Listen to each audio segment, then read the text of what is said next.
Selamat datang di Tentang Dunia. Kalau kamu mendengarkan ini sambil melakukan hal lain, tidak apa-apa. Kamu tidak perlu fokus penuh. Episode ini tidak menuntut apapun darimu. Kita hanya akan berjalan pelan sebentar. Dan kalau pikiranmu melayang, itu juga tidak masalah. Kamu tidak sendirian di sini. Ada satu hal tentang hidup hari ini yang jarang benar-benar kita sadari. Banyak dari kita merasa capek padahal tidak sedang melakukan apa-apa yang berat. Bangun pagi, belum mulai bekerja, tapi pikiran sudah terasa penuh. Ada rasa waspada yang sulit dijelaskan asalnya. Bukan karena ada masalah besar saat itu juga, melainkan karena seperti ada banyak hal yang mungkin akan terjadi.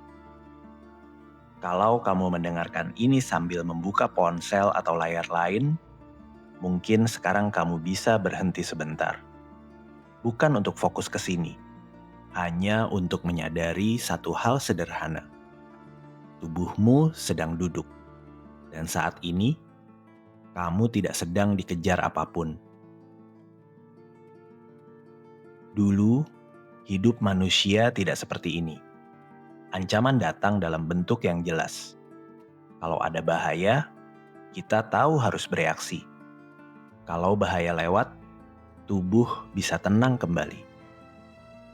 Ahli neurobiologi Robert M. Sapolsky menjelaskan bahwa tubuh manusia dirancang untuk menghadapi ancaman yang datang sebentar, yang jelas bentuknya, lalu kembali tenang setelahnya.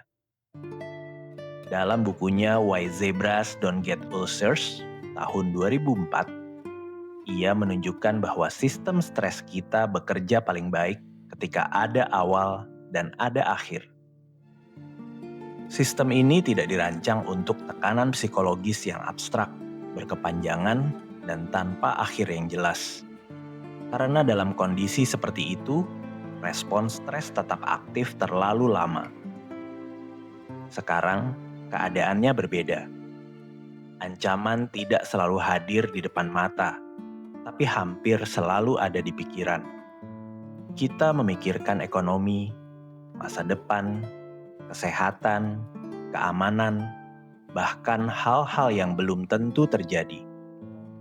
Akibatnya, meski tubuh sedang duduk santai, pikiran tetap bekerja, seperti sedang bersiap menghadapi sesuatu. Tubuh manusia sebenarnya tidak banyak berubah. Ia masih bereaksi seperti dulu.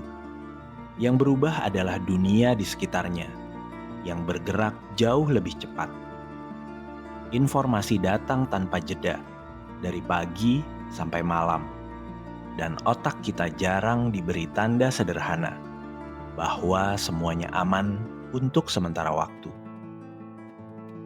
Disinilah banyak orang merasa lelah tanpa tahu sebab pastinya. Pelan-pelan kita masuk ke bagian yang jarang dibicarakan dengan jujur. Ketakutan. Entah kenapa selalu lebih mudah menarik perhatian. Berita yang membuat marah, takut, atau cemas lebih sering kita ingat dibandingkan kabar baik. Bukan karena kita ingin merasa takut, tapi karena pikiran manusia memang lebih cepat menempel pada hal-hal yang terasa mengancam. Psikolog Roy F. Baumeister dan rekan-rekannya dalam tulisannya Bad is Stronger Than Good menunjukkan bahwa pengalaman negatif meninggalkan dampak psikologis yang lebih kuat dan lebih lama dibandingkan pengalaman positif. Itulah sebabnya berita yang memicu marah, takut, atau cemas lebih mudah melekat di ingatan. Bukan karena kita ingin merasa takut, melainkan karena pikiran manusia lebih cepat menanggapi hal-hal yang terasa mengancam. Dan di dunia hari ini, perhatian adalah sesuatu yang sangat berharga. Akibatnya, hal-hal yang memicu kecemasan muncul berulang-ulang. Bentuknya bisa berbeda, tapi rasanya mirip. Kalau dipikir-pikir, coba perhatikan sejenak. Cerita atau kabar apa yang paling lama tinggal di kepalamu akhir-akhir ini? Bukan untuk dihindari, hanya untuk disadari bahwa perhatian kita memang sering tertarik ke sana. Tanpa kita sadari, kecemasan jadi sesuatu yang beredar. Dari satu obrolan ke obrolan lain.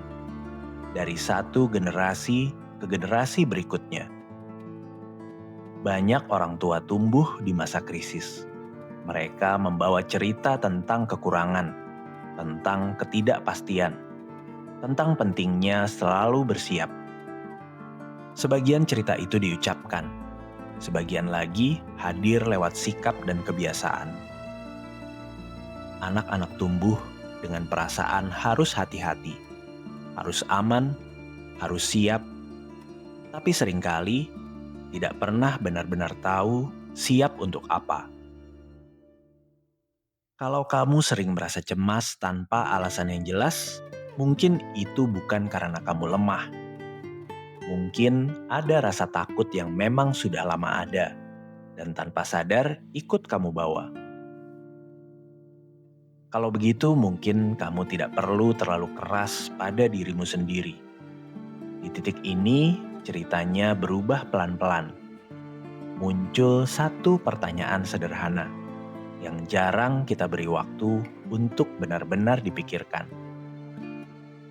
Kalau dunia membuat kita terus waspada, apakah hidup memang harus dijalani dengan perasaan berjaga sepanjang waktu? Banyak orang hidup seperti sedang menunggu sesuatu yang buruk terjadi. Padahal, tidak semua hal perlu dijaga sekaligus. Mungkin kita tak bisa mengubah dunia, tapi kita bisa mengubah cara kita hadir di dalamnya. Bukan dengan berhenti peduli, bukan dengan menutup mata, melainkan dengan memilih. Memilih kapan perlu tahu, memilih kapan cukup tahu, dan kapan perlu berhenti sebentar. Di antara semua hal yang membuat kita cemas hari ini, coba tanyakan pelan-pelan. Mana yang benar-benar perlu kamu jaga sekarang? Dan mana yang bisa kamu lepaskan untuk sementara?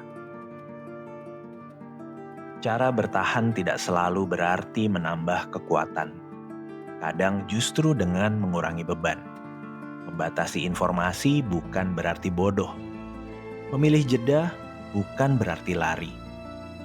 Kita tetap bisa peduli, tanpa harus terus tegang. Tetap bisa sadar tanpa harus tenggelam. Dan akhirnya, kita sampai ke bagian penutup. Dunia akan tetap ramai. Berita buruk tidak akan berhenti muncul. Itu kenyataan. Tapi mungkin kedewasaan hari ini bukan tentang mengetahui segalanya, melainkan tentang tahu kapan harus berhenti sejenak, menarik napas, dan kembali ke diri sendiri. Jon Kabat-Zinn, pendiri pendekatan mindfulness-based stress reduction, pernah menulis bahwa kita tidak bisa menghentikan gelombang, tapi bisa belajar mengarunginya. Dalam kajian ilmiah, mindfulness bukan tentang membuat dunia menjadi sunyi, melainkan tentang kembali menyadari tubuh dan napas di tengah dunia yang tetap bising. Karena itu, berhenti sejenak, menarik napas, dan kembali ke diri sendiri bukan bentuk pelarian, melainkan tanda kedewasaan psikologis. Kalau setelah ini kamu ingin diam beberapa menit, tidak melakukan apa-apa, tidak memikirkan apapun, itu juga sudah cukup. Cerita ini tidak ditutup dengan jawaban, hanya dengan ruang yang tenang. Seperti menutup hari pelan-pelan dan membiarkan diri beristirahat. Kalau kamu merasa cerita ini menemanimu, bukan karena memberi jawaban, tapi karena memberi ruang.